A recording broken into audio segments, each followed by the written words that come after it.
இனாமா தர்றாருன்னா கர்த்தர் எப்பேற்பட்டவர் பாருங்க. நினைச்சு கூட பார்க்கறதுக்கு முடியாது. அவருடைய கருணைக்கு, அவருடைய இரக்கத்திற்கு, அவருடைய கிருபைக்கு அளவே கிடையாது. ஃபர்ஸ்ட் உங்களுடைய கடன் தொல்லைகளை பத்தியோ, பற்றாக்குறையை பத்தியோ, பண கஷ்டத்தை பத்தியோ கவலைப்படுறீங்களா? ஆண்டவருடைய சமூகத்துல முழங்கால் படியிட்ட அன்னாள் எப்படி அன்னைக்கு இருதயத்தை ஊற்றி ஜெபித்தாளோ அது மாதிரி ஜெபிச்சு பாருங்க. வானத்தின் பலகணிகளை திறந்து அமைக்கு குலுக்கி இடம் கொள்ளாத மட்டும் கர்த்தர் உங்களை ஆசீர்வதிப்பார். 1 ஜூன் 2001 ரொம்ப சேஃபா என்னோட சனை நான் இந்தியாவை கூட்டு வந்துட்டேன். எந்த பிரச்சனைகளுமே இல்லை. டாக்டர்ஸ் எல்லாம் பயந்தது ஒண்ணுமெல்லாம் பண்ணிவிட்டார். ஆண்டவராகிய இயேசு கிறிஸ்து நம்ம பட்சத்தில் இருக்கார் அப்படின்னா எந்த பிரச்சனை வந்தா என்ன, நம்மளால சமாளிக்க முடியாதா என்ன? ஆனா இங்க வந்தா அந்த கொடுமையை ஏன் கேட்குறீங்க? என் ஒய்ஃபு, டாக்டர், சன்னு இவங்கெல்லாம் செவ்வாடை கட்டிட்டு காளியாத்தா கோயிலுக்கும், மாரியாத்தா கோயிலுக்கும், புத்து கோயிலுக்கும், மருவத்தூருக்கும் பொங்கல் எடுறதுக்காக போயிட்டு இருக்காங்க. கொடுமை. ஆண்டவர் செய்த அற்புதங்கள் எல்லாத்தையும் சொல்றேன், மண்டையில ஏற மாட்டேங்க. பலார் 4 அரை அரைஞ்சு இயேசுவை தான் கும்பிட்டாங்கன்னு சொல்ல முடியுமா? இல்லை சொன்னத்தான் காரியம் நடக்குமா? கர்த்தருடைய சமூகத்துல முழங்கால் போட்டு எடுத்து கண்ணீரோடு ஜெபிக்க ஆரம்பிச்சேன். ஆண்டவரே, உம்முடைய காயப்பட்ட கரங்களை என்னுடைய குடும்பத்திற்கு நேராக நீட்டி உம்முடைய அன்பை ருசித்து பார்க்கும்படியான கிருபை அவர்களுக்கு தாருங்கள் தகப்பனே. கர்த்தராகிய இயேசு கிறிஸ்துவை விசுவாசி, அப்பொழுது நீயும் உன் வீட்டாரும் ரட்சிக்கப்படுவீர்கள் அப்படின்னு அப்போஸ்தலர் 16:31 நாங்க பார்க்கிறோமே. ஆண்டவரே, நானும் என் வீட்டார்மோ வென்றால் கர்த்தரையே சேவிப்போம், வேற தேவர்களை சேவிக்கும்படி கர்த்தரை விட்டு விலகுகிற காரியம் எங்களுக்கு தூரமாக இருக்கட்டும் ஆண்டவரே அப்படின்னு சொல்லிட்டு ராத்திரி 2 மணிக்கு 3 மணிக்கெல்லாம் இருந்துச்சு கண்ணீரோடு ஜெபிக்க ஆரம்பிச்சேன். என்னுடைய ஜெபத்தை கேட்டு என் குடும்பத்தில் இருக்கக்கூடிய ஒவ்வொருத்தரையா ஆண்டவர் தொட்டார். அதிசயத்தின் மூலமாக, அற்புதத்தின் மூலமாக. என் ஒய்ஃபுக்கு கர்ப்பப்பை கீழே இறங்கி நடக்கூட முடியாத அளவுக்கு ஆயிடுச்சு. தாம்பரத்தில் கேம்ப் ரோடுக்கு பக்கத்தில் இருக்கக்கூடிய வாணி நரசிம்மம் கொண்டு போய் காட்டினேன். செக் பண்ணி பார்த்துட்டு கண்ணாமன்னு திட்ட ஆரம்பிச்சிட்டாங்க. யோ, நீலாம் ஒரு மனுஷனா? பொம்மநாட்டி நினச்சியா, கிள்ளுக்கிறேன்னு நினச்சியா? இவ்வளோ மோசமான ஸ்டேஜில் கூட்டு வந்திருக்க, இம்மிடியட்டாக அட்மிட் பண்ணு, கர்ப்பப்பையை ரிமூவ் பண்ணி ஆகணும், இல்லை அப்படின்னா உங்களுக்கு உயிருக்கே ஆபத்து அப்படின்ட்டாங்க. ஆண்டவரே, என்னப்பா இது சோதனை? ஏற்கனவே ஒரு பையன் நடக்க முடியாமல் இருந்துட்டு இருக்கிறான், பொண்ணு காலேஜில் படிச்சுட்டு இருக்கிறா, இப்போ பையன் இப்போ தான் 10th முடிச்சுட்டு +1க்கு போயிட்டு இருக்கிறான். இதில் இவளுக்கு வேறு ஆப்ரேஷன் பண்ணி வெயிட்டு தூக்கூடாது, படுத்த படிக்க இருக்கணும், ஆப்ரேஷனுக்கு பிறகுன்னு சொல்லிட்டாங்கன்னா எப்படி ஆண்டவரே நான் சமாளிக்க போகிறேன்? ஆப்ரேஷனே இல்லாமல் குணப்படுத்துங்கப்பா. உம்மால கூடாத காரியமா? கர்த்தருடைய சமூகத்தில் கண்ணீரோடு ஜெபிக்கிறேன். ஆனால் எல்லாமே ஆப்ரேஷன் நோக்கி தான் காரியங்கள் நடக்க ஆரம்பிச்சது. சமயத்தில் பாருங்க, ஆண்டவற்றை நம்ம ஒன்று கேட்போம், அதுக்கு ஆப்போசிட்டாகவே எதிர்மறையாகவே செய்வார். ஆனால் சகலமும் நன்மைக்கு எதுவாகவே நடக்கும். ஆப்ரேஷனுக்கு டேட்டை ஃபிக்ஸ் பண்ணாங்க. இந்த ஒரே ஆப்ரேஷனுக்காக டாக்டர் சக்கரவர்த்தி ஃப்ரம் செங்கல்பட்டுலேருந்து வந்தார். என் ஒய்ஃப் ஆப்ரேஷன் தேட்டருக்கு தூக்கிட்டு போயிட்டாங்க. நான் வெளியில் உட்காந்து கண்ணீரோடு ஜெபிச்சுக்கிட்டே இருக்கிறேன். ஆண்டவரே, உம்மால என் ஒய்ஃபை குணப்படுத்துறதுக்கு முடியும்.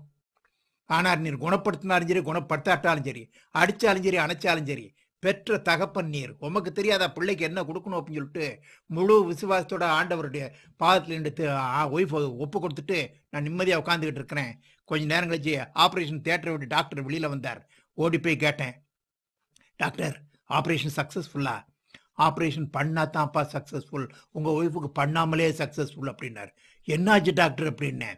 ஆப்ரேஷன் பண்ண வேண்டிய அவசியமே இல்லாத அளவுக்கு கர்ப்பப்பை சுருங்கி நார்மலாக எங்கே எப்படி இருக்கணுமோ அப்படி இருந்துச்சு, அதனால் நான் ஆப்ரேஷனே பண்ணல. லேடி டாக்டர்கிட்ட கேட்குறேன், ஏன் மேடம் என்ன தேவையில்லாமல் செங்கல்பட்டுலேருந்து இதுக்காக கூப்பிட்டீங்க அப்படின்னு சொல்லிட்டு அவங்களும் செக் பண்ணி பார்த்துட்டு சொல்கிறாங்க. எனக்கே ஆச்சரியமாக இருக்குது. இன்னைக்கு காலையில் செக் பண்ணேன், நேற்று செக் பண்ணேன், ஒரு 10 தடவை செக் பண்ணியிருப்பேன். இவ்வளோ மோசமான கேஸ் இதுக்கு முன்னாடி நான் பார்த்ததே இல்லை. ஆனால் இப்போ எப்படி சரியாச்சுன்னு தான் எனக்கே தெரியல அப்படிங்கிறாங்க. ஜெபத்தை கேட்டு ஆண்டவர் ஆபரேஷன் டேபிள் அதிசயத்தை செய்தார். உன்னை அதிசயங்களை காண பண்ணுவேன் என்று மீகாவில் சொன்ன தேவன், நான் அவர்களுக்கு சௌக்கியமும் ஆரோக்கியமும் வர பண்ணி அவர்களை குணமாக்கி அவர்களுக்கு பரிபூர்ண சமாதானத்தையும் சத்தியத்தையும் வெளிப்படுத்துவேன் என்று எரேமியாவில் சொன்ன தேவன், என் ஒய்ஃபுக்கு சௌக்கியத்தையும் ஆரோக்கியத்தையும் மாத்திரம் கொடுக்கல, நான் ஒருவனே மெய்யான தேவன், என்னை தவிர வேறு தேவன் இல்லை என்ற சத்தியத்தை வெளிப்படுத்தி ஞானஸ்நானம் எடுக்க வச்சு சூரிய பிரபா, சூரிய கிருபாவா மாறினா. அடுத்து என்னோட டாக்டர் காயத்ரி தாம்பரத்திற்கு எஸ்எஸ்ஐயில் போய் கம்ப்யூட்டர் கிளாஸ் முடிச்சுட்டு ஈவினிங் 7:30 8 o'clock டிவிஎஸ் சாம்பில் வந்துக்கிட்டு இருக்கிறா. கடப்பேரி செக் போஸ்ட் பக்கத்தில் ஜிஎஸ்டி ரோட்டில் மெயின் ரோட்டில் வந்துக்கிட்டு இருக்கிற சமயத்தில் அவருடைய புடவையினுடைய ஒரு தலைப்பு பேக் வீலில் மாட்டி வண்டி நடு ரோட்டில் சக்குன்னு நின்றுச்சு. புடவை உருவுறதுக்கு முன்னாடி எங்கேயோ வசமாக மாட்டிக்கிடுச்சு. வண்டி வேற ஆஃப் ஆயிடுச்சு.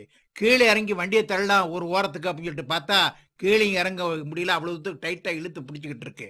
பின்னாடி திரும்பி பார்த்தா பஸ்ஸு, லாரி கண்ணு மண்ணு தெரியாத ஸ்பீட்ல வந்துகிட்டு இருக்கு. அடுத்த செகண்ட் அவ சட்னி ஆயிருப்பா. அதே ஸ்பாட்ல எத்தனையோ ஆக்சிடென்ட்கள் ஆயிருக்கு. ஆள் உருத்தெரியாம இருக்காங்க. நிலைமைய புரிஞ்சுட்டு, "ஏசப்பா என்னை காப்பாத்துன்னு" ஒரு கத்து. ஆபத்து வேளையில் என்னை நோக்கி கூப்பிட்டு, "உன்னை நான் விடுவிப்பேன்" என்று சொன்ன தேவன். ஆபத்து காலத்தில் நமக்கு துணையான தேவன்.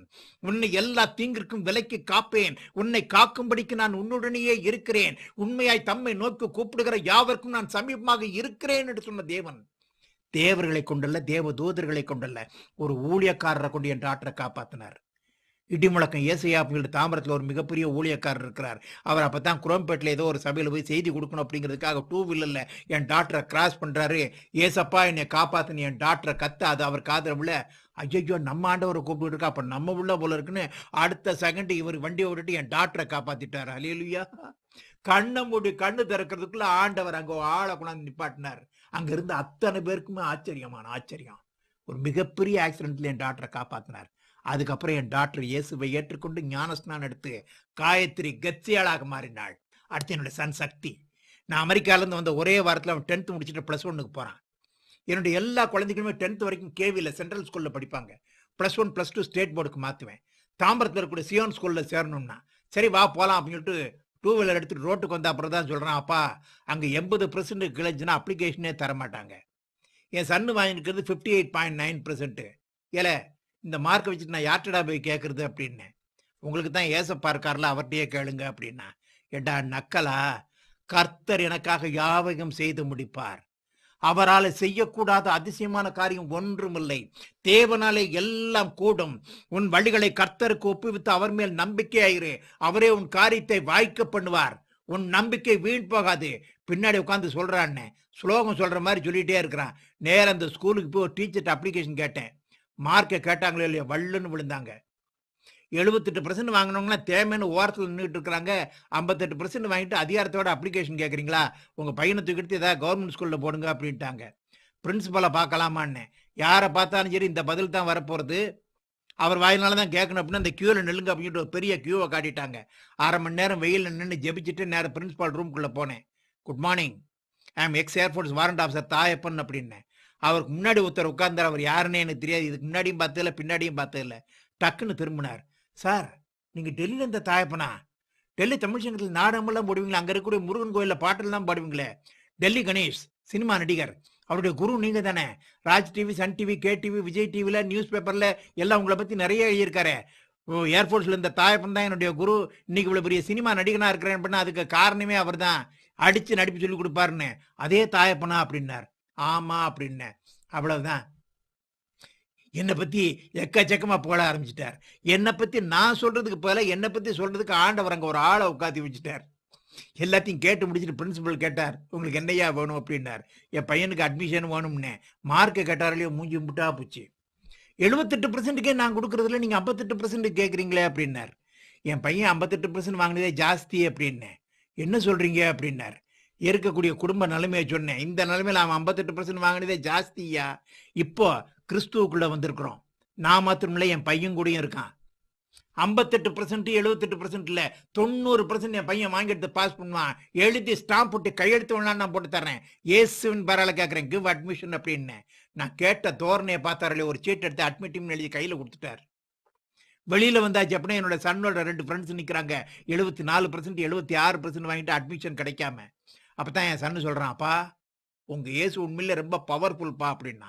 "ஏல உங்க இயேசுவா? நம்ம இயேசுன்னு சொல்லுடா. இயேசுவை ஏத்துக்கிறியா?" "ஏத்துக்கிறப்பா." "முங்குடா, ஞானஸ்நானம் எடுத்தான், சக்தி ஸ்டீஃபனாக மாறினான்." இன்று முழு குடும்பம் கர்த்தரை ஆராதித்துக் கொண்டிருக்கின்றோம். எத்தனை லட்சங்கள் கோடிகள் கிடைச்சாலும் சரி, அந்த கோடிகளும் லட்சங்களும் கொடுக்க முடியாத சந்தோஷத்தையும் சமாதானத்தையும் இன்னைக்கு ஆண்டவர் எங்களுக்காக கொடுத்திருக்கிறார். அல்லேலூயா. அமெரிக்காவிலேருந்து வந்தவொன்னே அப்போலோ ஹாஸ்பிட்டலில் இருக்கக்கூடிய டாக்டர் ரவிசங்கர் நியூரோ சர்ஜன், அவர் தான் என்னுடைய சன்னுக்கு ட்ரீட்மெண்ட் பார்த்துக்கிட்டு இருந்தது. அவர் வேற யாரும் இல்லை, என்னுடைய ஒய்ஃபோட அக்கா பையன். அவரே சொல்லிட்டார், "சித்தப்பா, அமெரிக்காவில் நீங்கள் எல்லா டாக்டரையும் பார்த்துட்டீங்க, எக்ஸ்பர்ட் ஒப்பீனியன்லாம் வாங்கிட்டீங்க. இது மாதிரி ஹைட்ரோசப்ளஸ் கேஸ்லாம் எத்தனை மாசம்ல எத்தனை நாட்கள் வண்டி ஓடுறதோ ஓடுற வரைக்கும் ஓடட்டும், அவ்வளவுதான் நான் சொல்லுவேன்" அப்படின்னு சொன்ன அதே டாக்டர் ரவிசங்கர் நியூரோ சர்ஜன் இன்னைக்கு என்னுடைய சன்னுக்கு ஏற்பட்டிருக்கக்கூடிய முன்னேற்றத்தை பார்த்து அவரே இயேசுவை ஏற்றுக்கொண்டு கிறிஸ்தவராக மாறி இருக்கிறார். அல்லேலூயா, அல்லேலூயா. இழந்த எல்லா மெமரி என்னுடைய சன்னுக்கு திரும்பி வந்துருச்சு. எல்லா ஞாபக சக்தியும் திரும்பி வந்துருச்சு. கண் பார்வை